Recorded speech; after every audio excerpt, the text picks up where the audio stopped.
주님, 이 시간 우리가 주의 말씀 앞에 있습니다.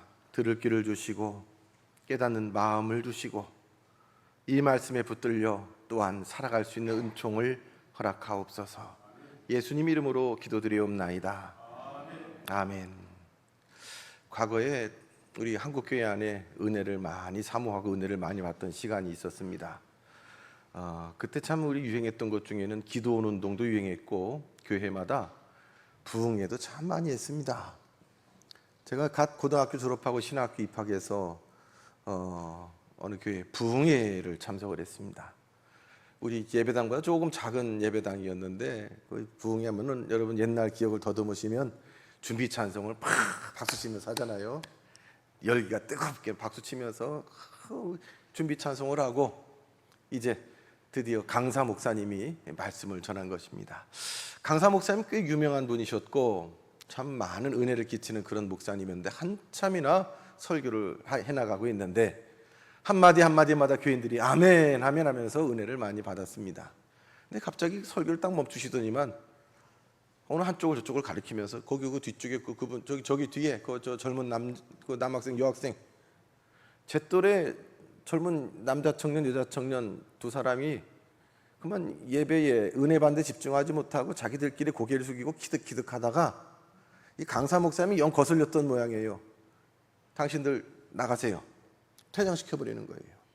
지금 다들 은혜 받으려고 하나님 앞에 온 마음으로 지금 말씀을 삼하고 있는데 여기서 당신들 때문에 이게 우리가 안 되겠다고 내가 그냥 하려고 했는데 안 되겠다고 나가세요 해가지고 젊은 두 명의 청년을 설교다 말고 쫓아내는 거예요. 그래. 이제 어릴 때니까 순수한 마음에 아이고 좀 더 집중해야 되겠구나. 졸면 안 되겠구나 하면서 저뿐만 아니라 교인들이 더 집중해서 은혜를 많이 받고 부흥 집회가 잘 끝났습니다만 그 일이 두고두고 저는 지금까지 기억에 남을 정도로 생생하면서 질문이 하나 생겼습니다. 그 강사 목사님은 다른 분의 예배가 방해되고 목사님 말씀 전하는데 좀 회방이 된다고 그 두 사람을 퇴장시켰는데 예수님이시면 어떻게 했을까? 그 부흥의 강사가 예수님이셨다라고 그러면 어떻게 하셨을 것 같아요, 여러분? 여러분 한번 상상해 보세요. 그 두 사람 입에 그냥 떡하고 생선을 확 넣어줬을까요? 못 떠들게? 어떻게 했을까요, 예수님 같으면?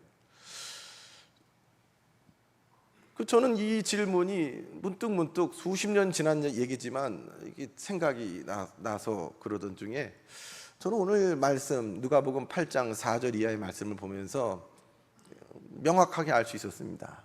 예수님 같으면 안 그랬다, 안 그러셨다.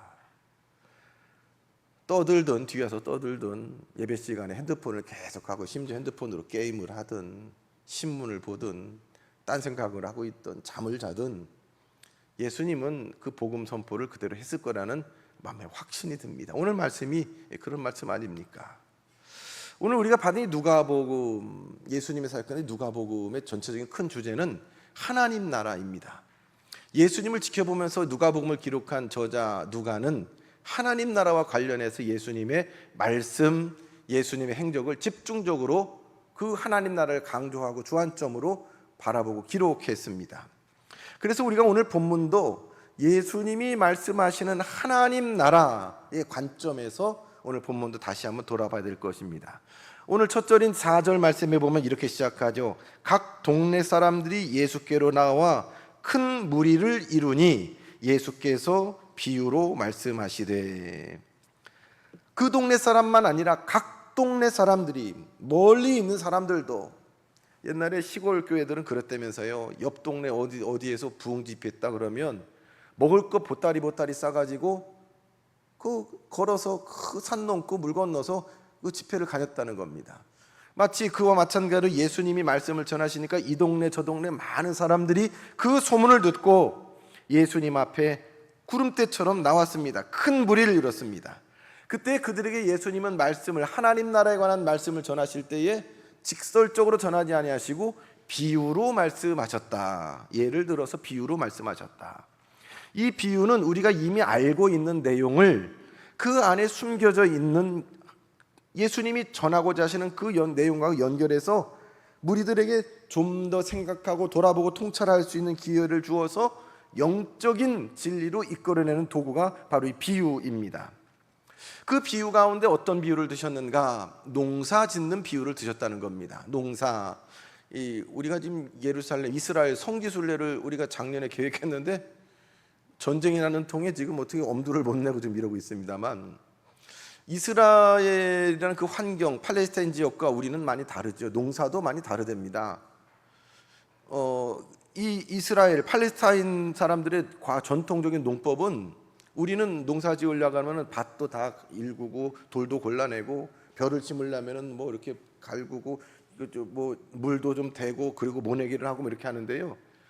그 농부가 씨 주머니를 그냥 차고 그냥 나가가지고 바깥으로 나가서 아무데나 뿌린답니다. 아무데나. 그 아무데나 뿌린 그 씨가 어디로? 아무데나 떨어지는데, 그 아무데나가 어디는 그냥 사람들 다니는 길에 떨어지기도 하고, 어디는 그냥 돌들이 막 쌓여 있는 돌짝밭 바위 같은 데 떨어지기도 하고, 어떤 데는 막 뿌렸더니 가시나무, 가시덩굴인데 거기에 뿌려지기도 하고, 어떤 거는 그나마 좋은 옥토에 뿌려지기도 했다라는 거지요.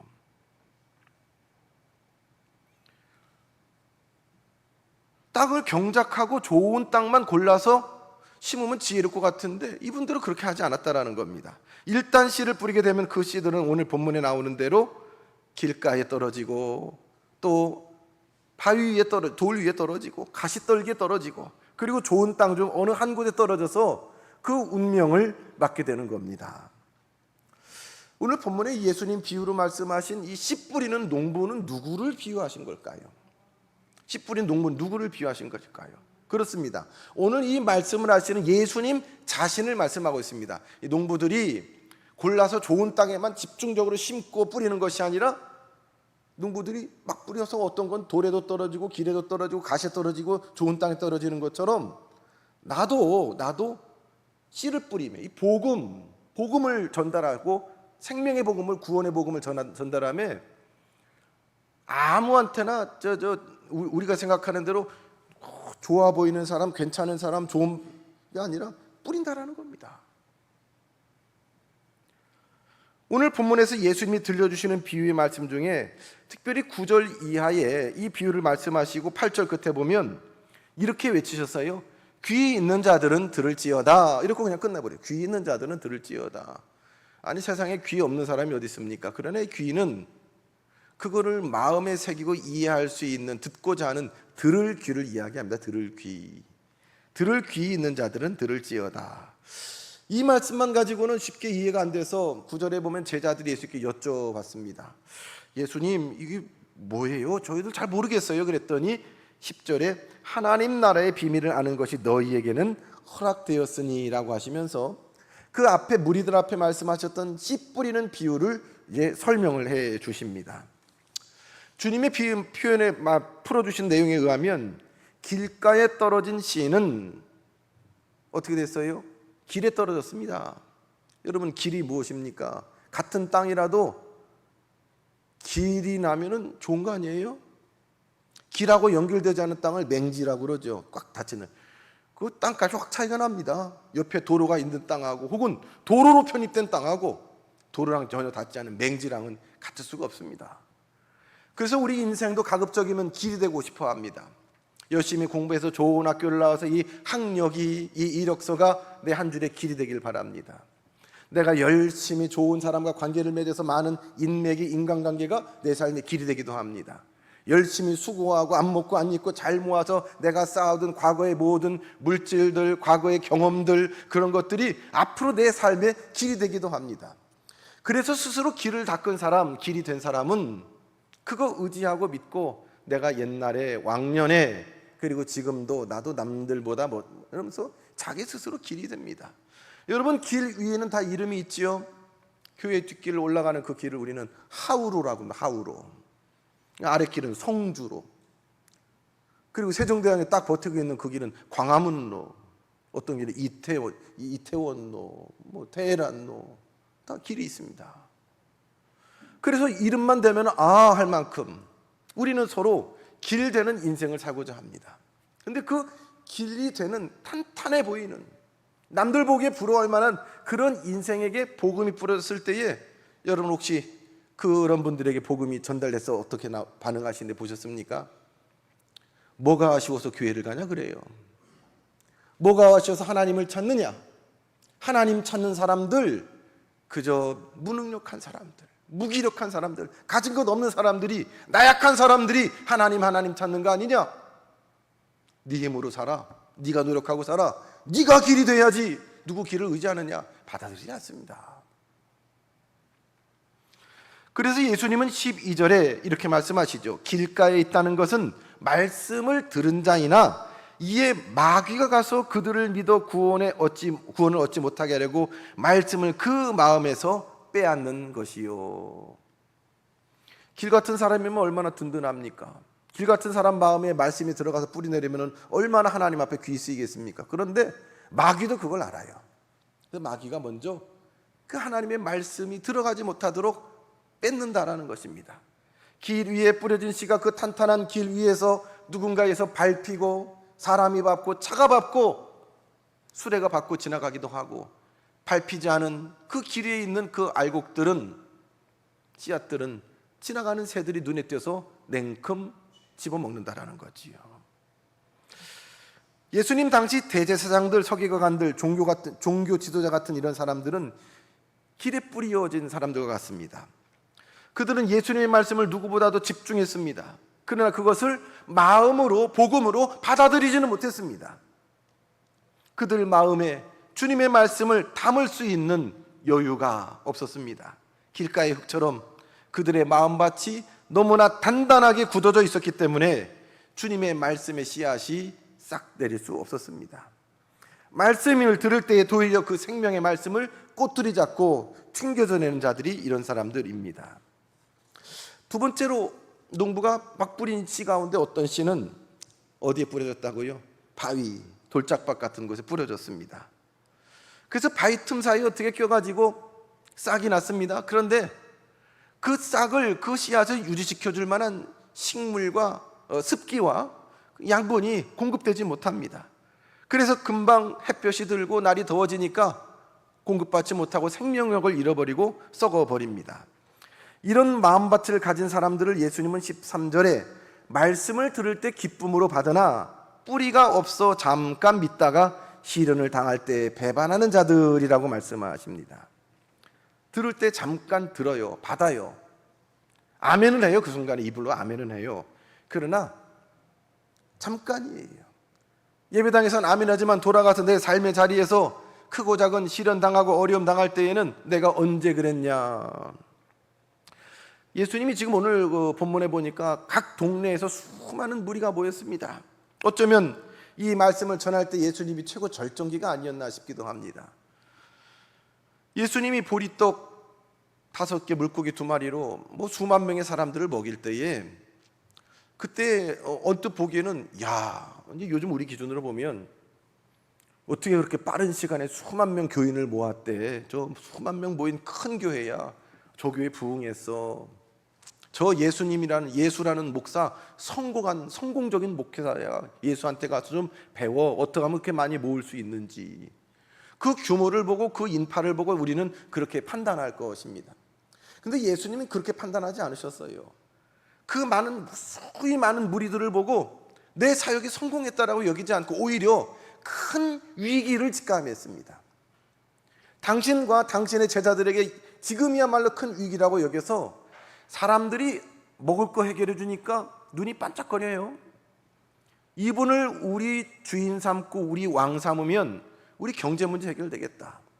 더 나아가 이 정도 능력이면 우리 나라의, 우리 민족의 이 여러 가지 당면한 문제들, 우리가 그동안 강대국에 치여가지고 괴로웠는데 이런 정치적인 문제들, 외교적인 문제들, 국방에 관한 문제들, 이거 다 이분이 해결할 수 있고 최강의 나라가 될 수 있고 우리도 잘 살 수 있겠다. 잘 먹고 잘 살 수 있겠다.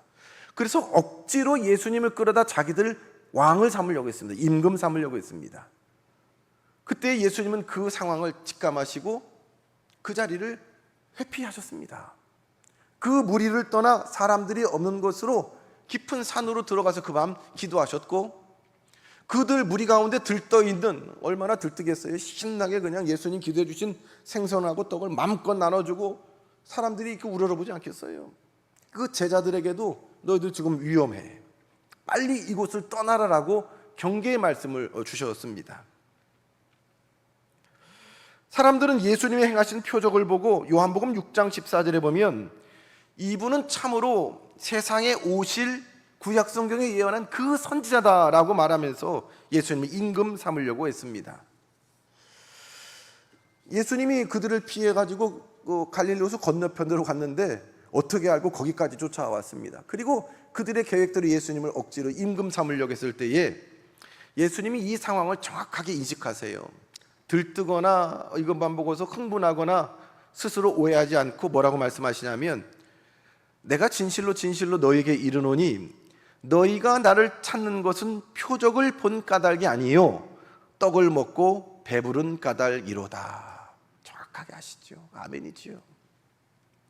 너희들이 원하는 거 내가 채워주고, 배고픈 사람 먹여주고, 주머니 굶주린 사람 주머니 채워주고, 병든 사람 낫게 해주고, 너희들 소원하는 대로 너희 자녀들 원하는 대학 가게 해주고, 취직하게 해주고, 시집장가 가게 해주고, 너희들 원하는 넓은 평수 집을 사주고, 다 해주는 거, 그것으로 나 잡아다가 너희들 소원 성취하려고. 주님 다 아시지요. 아시지요. 예수님 앞에서는 아멘 아멘 하고 말씀을 받는 듯 하지만 예수님이 하시는 그 말씀을 온전히 뿌리로 마음으로 받지 못합니다. 그러면서 정작 자기의 삶에 원하는 대로 성취되지 않을 때에, 실현당할 때에 쉽게 배반하는 사람들, 바위에 씨앗이 떨어진 것과 같습니다. 오늘 우리 시대에도 이런 분들 허다하지요.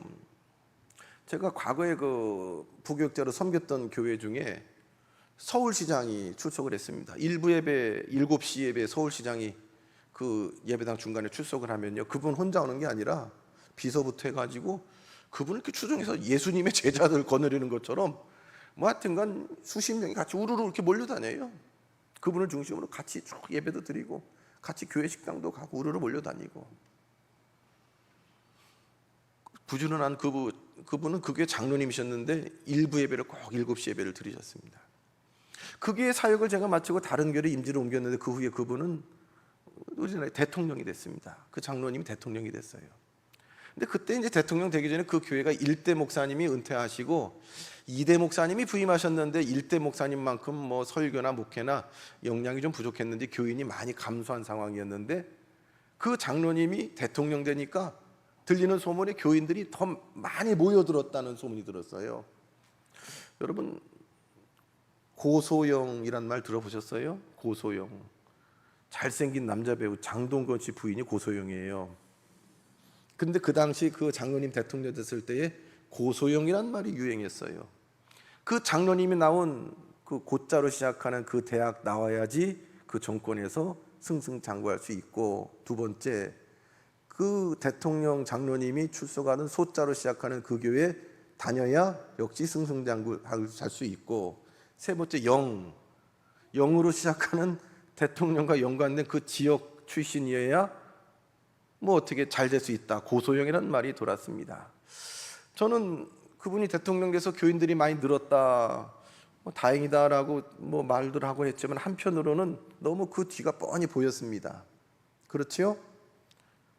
아니나 다를까 그렇게 됐습니다. 그분이 대통령 자리에 내리게 됐을 때에 물 빠져나가듯 그 교인들이 쭉 빠져나갔던 얘기를 아니나 다를까 들었습니다.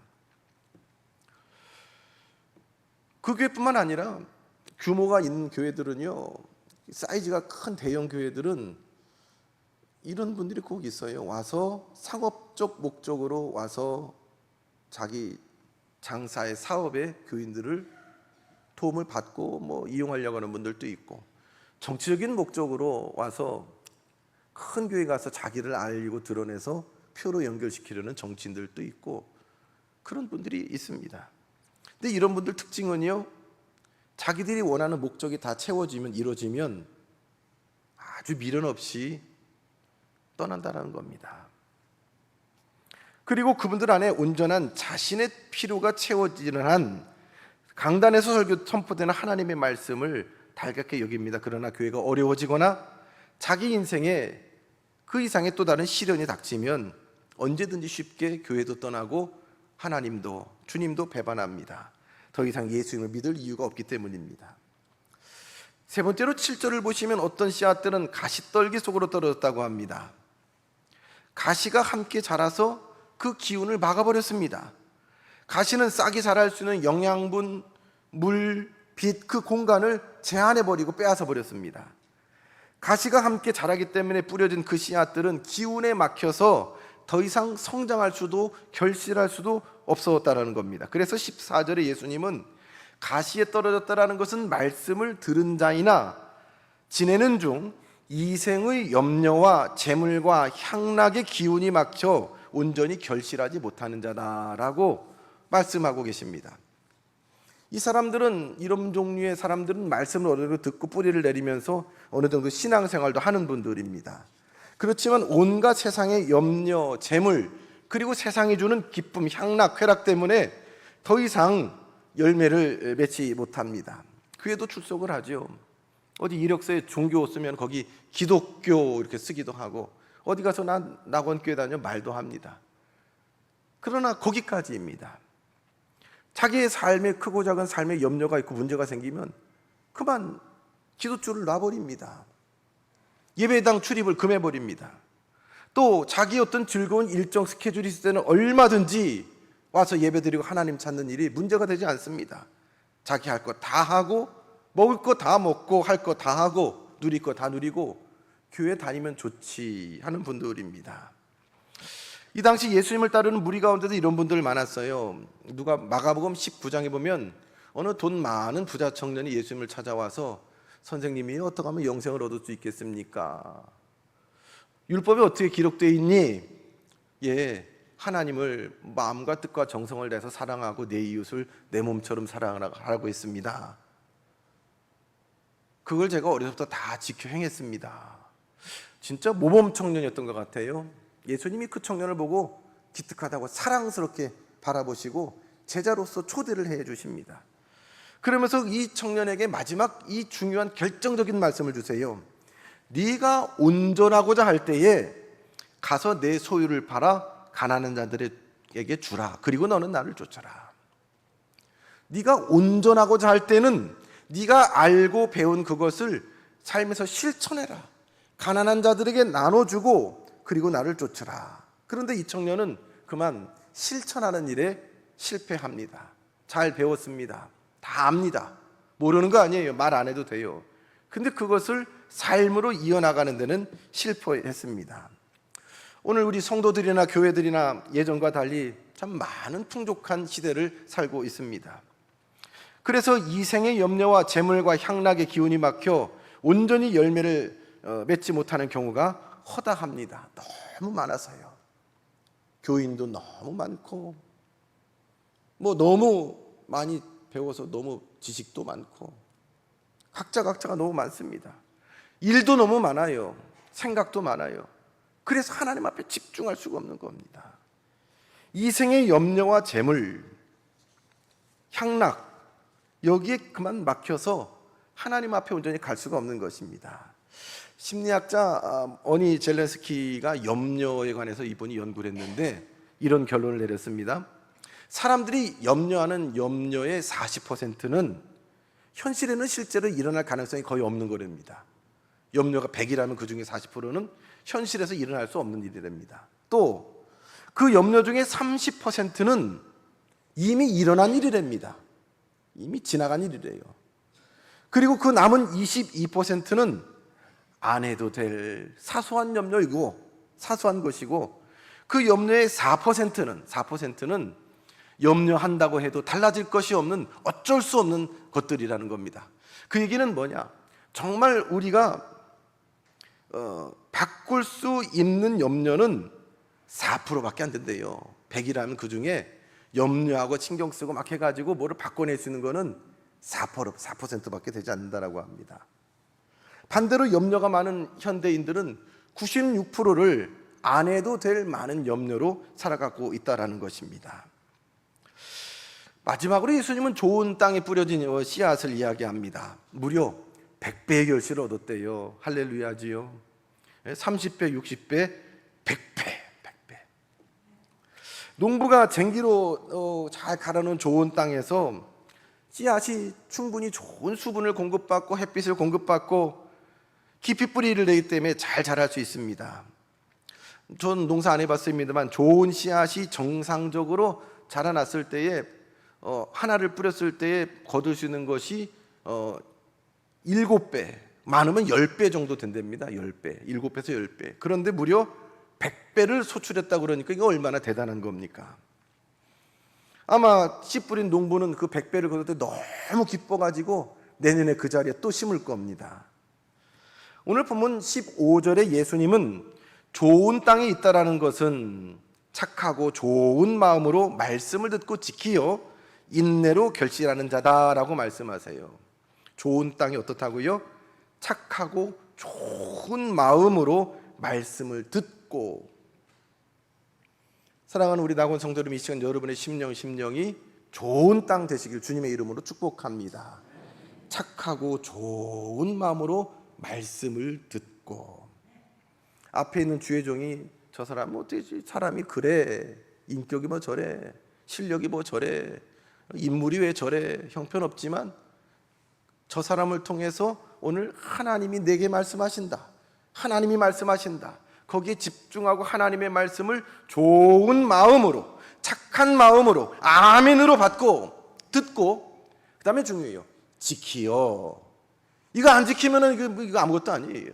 지키요. 말씀을 듣고 깨달은 것을 어떻게 해요? 손과 발로 살아나가는 겁니다. 지키는 겁니다. 그리고 그 결과가 즉각 주어지진 않습니다. 인내로 결실하는 자. 이게 참 어려워요. 아니, 들은 거 그대로 행해가지고 바로바로 나오면 누가 못합니까?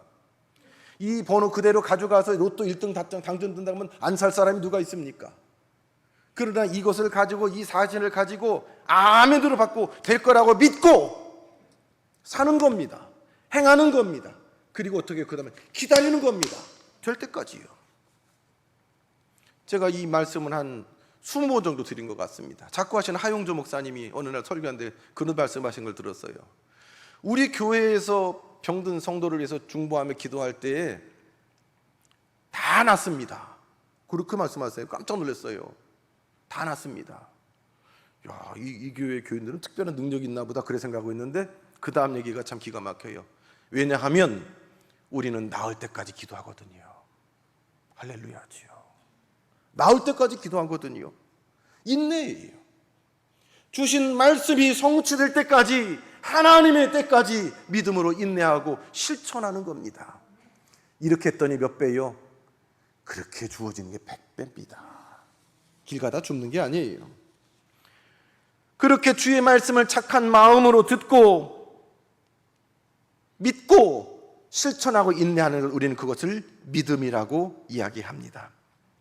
이 네 가지 씨앗이 뿌려진 네 밭에 관해서는 이미 우리가 아는 말씀입니다만 한 가지 더 이 시간 말씀을 보고자 합니다. 씨를 뿌리는 농부에 관해서 우리는 좀 돌아볼 필요가 있습니다. 농부는 지금 씨를 좋은 밭을 골라 집중해 뿌리지 않습니다. 여기저기 뿌립니다. 우리가 생각할 때 지혜롭고 똑똑한 경험 많은 농부 같으면 저기는 안 돼, 안 되는 땅이야, 여기가 해야 돼 하면서 거기만 집중적으로 돌보고 안 되는 건 거들떠도 안 볼 겁니다. 그러나 농부는 지금 거기가 길이든지 바위든지 가시떨기든지 좋은 땅이든지 뿌립니다. 물론 뿌리는 농부도 어디는 결실하지 못할 것을 압니다. 그럼에도 불구하고 농부가 계속해서 여기저기 씨를 뿌리는 이유가 뭐겠습니까? 그 이야기는 하나님의 마음을 대변하고 있습니다. 우리는 이번 토요일부터 토요 전도봉사대를 다시 시작을 합니다. 이웃 청소도 하고 이웃들에게 물도 나눠주고 전도지도 주고, 그러면서 우리는 전도를 주면서 복음을 전합니다. 복음이 뭘까요? 전도 주면서 뭐라고 그래요? 전도 주면서 뭐라고 그래요? 낙원교회입니다, 교회 나오세요 이러잖아요. 교회 나오는 것이 복음과 연결될 수 있지만 복음은 말 그대로 기쁜 소식 아니에요? 막 너무 말하고 싶어서 입이 근질근질한 우리 남편이 이번에 승진했어, 나 이번에 아파트 부장 받았어, 이거 나 새로 산 차야, 우리 남편이 이런 보석 반지를 했어, 막 자랑하고 근질근질. 이 복음 아니에요. 근데 복음 중에 복음은 뭐예요? 하나님이 나를 사랑하신대. 복음이에요. 하나님이 나를 사랑하신대. 복음이에요. 제가 최근에 집사람한테 좀 궁상 맞은 얘기를 했어요. 제가 장례를 저도 이렇게 많이 치르잖아요. 근데 이 목회자 가운이요, 문득 보니까 우리 성도들 돌아가실 때 입는 마지막 수의 소재가 비슷한 것 같아요. 그래서 제가 집사람한테 뭐 누가 먼저 어떻게 될지 모르겠지만 여보, 나중에 내가 하나님 부르시면 따로 수의하지 말고 이대로 이 가운을 입혀줘. 이 스톨은 이 초록색 있는 거 말고 빨간 스톨을 해줘. 그랬더니 집사람이 그래요. 당신 죽을 때까지 목사로서 부끄럼 없이 살 자신 있어? 딱 그래요. 자신 없지. 자신 없지. 내가 무슨 자신이 있어? 그러니까 빨간 거, 예수님의 보혈로 내 허물을 씻어주시고 하나님 은혜로 여기까지 왔지. 남궁 전수 목사 하나님의 은혜로 사역을 하고 하나님의 은혜로 보혈의 공로로 그 사랑으로 살다가 하나님 앞에 갔다. 은혜면 되지. 무슨 자신은. 자신 있는 분 한번 손 들어보세요. 아무도 없지요.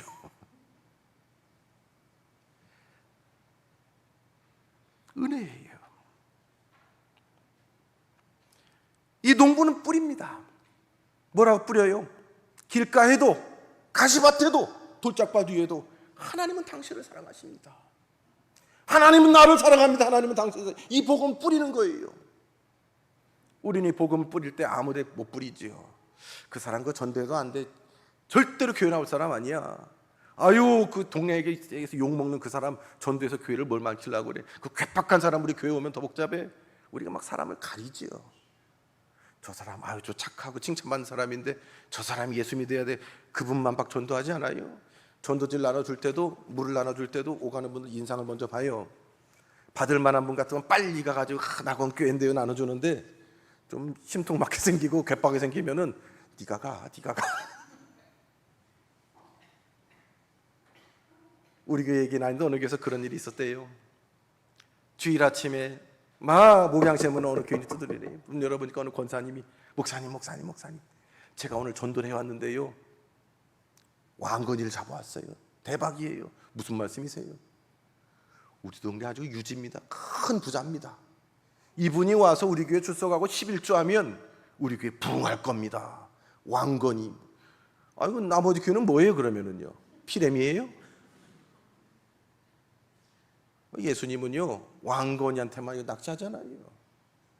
우리는 왕건이 같아 보이고 누구는 피레미 같아 보이지만 예수님은 그렇게 보지 않는다라는 거예요. 보세요. 오늘 말씀에 그 뒤에 그 본문 말씀 뒤에 보면 읽지 않았지만 26절부터 39절에 보면 이 씨 뿌리는 비유의 뒤에는 적당한 예들이 들어 있습니다. 뒤에 보면은 그 앞에 내용을 보면 사탄과 마귀는 예수님을 통해서 하나님 나라가 확장되는 것을 방해하기 위해서 온갖 수단을 동원합니다. 19절에서 21절에 보면 예수님의 가족들이 왔는데 예수님하고 굉장히 거리를 두고 다른 본문에 의하면은 가족들 일가 친척이 예수님 배척합니다. 친척들로부터 가족들로부터 상처를 받지요. 22절로부터 25절에 보면 예수님과 그 제자리에 탄 배를 마귀가 광풍 미친 바람을 일으켜서 배를 뒤집어서 수장시키려고 합니다. 그러나 그 어떤 마귀의 시도도 예수님의 사역을 막을 수가 없었습니다. 그러다가 마침내 26절에 보면 예수님이 갈릴리 맞은편 거라사인 지방 혹은 가다라 지방으로 갔는데 거기는 유대인들도 싫어하는 아주 혐오하고 형편없이 보는 무시하는 동네입니다. 근데 그 무시하는 그 동네 가운데에도 그 동네 사람들이 또 무시하는 한 불쌍한 인생이 있었는데 거라사인에 귀신 들린 사람입니다. 정신이 온전치 않아요. 변변한 옷도 입지 못하고 심지어는 자기 몸을 자해하고 온갖 괴성을 지르고 무덤과 무덤 사이를 지나가는 사람인지 귀신인지 알 수 없는 짐승 같은 사람. 그 동네 사람들도 사람 취급하지 않는 그 사람, 누구도 찾아가지 않고 피해가는 그 사람, 냄새나고 불편한 사람을 예수님이 찾아가시잖아요. 사람들 볼 때는 저거 씨알도 안 막히는 바위 같은 사람이야, 가식 같은 사람이라고 말해서 예수 찾아가서 그 안에 있는 더럽고 악한 것들을 돼지떼로 쫓아주시고 그를 온전하게 하십니다. 그 2,000마리 되는 돼지떼에 들어가서 돼지떼들이 바다로 들어가 다 몰살했을 때에 그 돈으로 따지면 얼마겠어요. 그러나 주님은 한 영혼, 그 한 영혼을 주님은 좋은 밭으로 봤습니다. 귀신 들린 그 사람을 좋은 밭으로 주님을 보시고 그를 고쳤습니다. 그리고 그가 정신이 온전해지고 주님 앞에 바로 되었을 때 그에게 주님은 뭐라고 말씀하시냐면 집으로 돌아가 하나님이 내게 어떻게 큰 일을 행했는지 말하라 라고 이야기합니다. 집으로 돌아가 사람들에게 이 일을 말하라. 그러니까 이 사람이 예수님의 말씀에 순종해서 자기에게 있었던 그 일을 집에 가서 자기 동네 고향 가서 모든 사람들에게 즉시 이 복음을 전하기 시작했습니다. 모든 사람들에게 열매를 못 맺는 돌짝밭 같은 취급을 당하던 그가 예수님 앞에서 예수님 보시기에는 100배 결실을 맺는 기름지고 좋은 맛으로 주님 앞에 쓰임을 받았다는 것입니다. 거라사인 동네 사람들의 반응으로 보면 예수님의 사역은 분명히 실패한 것처럼 보입니다. 이 동네 왔으면 이 동네 유지를 만나야지, 이 동네 어른들을 만나야지, 힘 있는 사람을 만나야지, 사람 같지도 않은 짐승 같은 사람을 찾아가서 뭐 하자고 그 귀신 쫓아주고 사람들한테 원성을 듣고 예수님이 쫓겨나나. 그래서 예수님은 그 동네 쫓겨나지 않아요. 사람들 보기에는 하나님 나라가 그 지역에서 이제 더 이상 확장되지 않을 것처럼 보이지만 우리 주님은 착하고 좋은 씨앗 하나를 그곳에 심어 두셨습니다. 그리고 이 거라사 지역은 주님이 남겨주신 그 씨앗을 통해서 하나님 나라의 복음이 선포될 것입니다. 그리고 놀라운 열매를 맺게 될 것입니다. 이것이 하나님이 하시는 놀라운 신비입니다. 여러분, 우리 눈으로 경험으로 함부로 재단하고 돌짝밭이다, 길밭이다, 가시밭이다, 좋은 밭이다 판단하지 마세요. 우리는 주님처럼 선포할 따름입니다. 뿌릴 따름입니다. 하나님이 당신을 사랑하십니다. 하나님이 당신을 사랑합니다. 듣건 안 듣건, 믿건 안 믿건. 여러분 같이 한번 우리 입술로 고백하며 선포합니다. 하나님이 당신을 사랑하십니다. 여러분 아들, 딸들이 듣건 안 듣건 아무개야 사랑해. 그 우리 자주 하잖아요. 하나님이 너를 사랑해. 손자도 아무개야 하나님이 너를 사랑해. 우리 결혼생활 오래되신 분들은 그런 말 잘 못하겠지만 남편이 아내에게, 아내가 남편에게 하나님이 사랑하는 당신, 하나님이 사랑하는 여보. 갑자기 이렇게 막 닭살이 돋습니까? 이게 복음이에요. 이 일을 위해서 우리가 이 땅에 있고 이 거룩한 사명을 감당하는 것입니다. 때로는 복음을 증거하는 일이 눈물을 흘리며 씨를 뿌린 것 같이 괴로움일 수 있습니다. 그 일로 아픔을 당할 수 있습니다. 그러나 좋은 밭에 뿌려진 씨처럼 이 귀한 복음을 늘 내 마음에 새기고 하나님이 나를 사랑하시지, 그 복음의 사람으로 이 땅을 살면서 그 귀한 복음을 마음에 품고 내 삶으로 실천하고 인내하는 중에 100배로 결실을 맺어 하나님의 영광 돌리는 우리 성도 되시기를 주님의 이름으로 축복합니다. 눈물을 흘리며 씨를 뿌린 자는 정녕 기쁨으로 그것을 가지고 돌아오리로다. 주님, 마땅히 뿌려야 할 곳에 내가 판단하지 않게 하시고 뿌리게 하옵소서.